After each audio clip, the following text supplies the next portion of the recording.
mənim öz yaşadığım evdə Bəli. kombiyə gedən su xəttinə də ayrıca filtr qoymuşuq.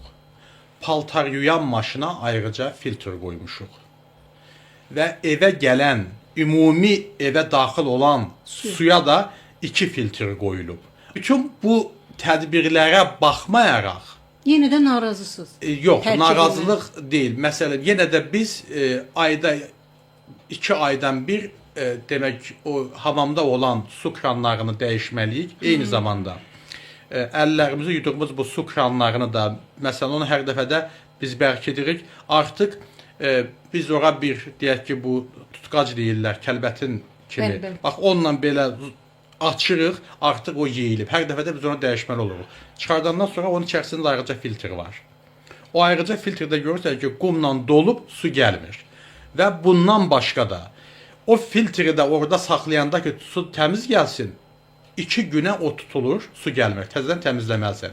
Bunun səbəbindən insanlar o filtri oradan çıxarır, yəni zavadoskoy, fabrikdən gələn həmin o Setka kimi.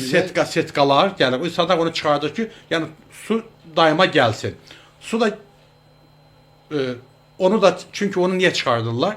Onu da qoyanda suyun təzyiqi o dərəcədə deyil ki, insanlar ondan istifadə edə bilsinlər. Yəni problem çoxdur. Əslində demək böyük bir mənim yadımdadır ki, 2-3 il bundan öncə, bəlkə də daha gec ya öncə cənab prezident tərəfindən böyük bir su filtri zavodu, yəni ki, açıldı bu yeni yasamal sahəsində.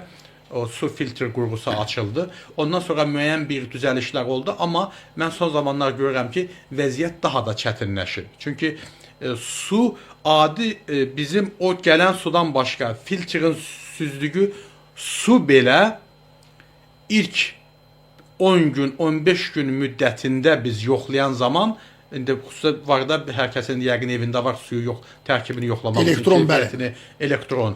Məsələn görürsən ki, su normaldır. Amma bir ay keçəndən sonra sən filtri dəyişməlisən. Amma filtri dəyişmək ən azı 60-70 manat pul xərc tələb eləyir. Və evə qoyulan filtrləri də dəyişmək. Demək bir insanın normal sağlamlığına təminat verəcək sudan istifadə etməsi üçün ona aylıq elə 200-250 manat pul lazımdır ki, bu filtrləri dəyişsin.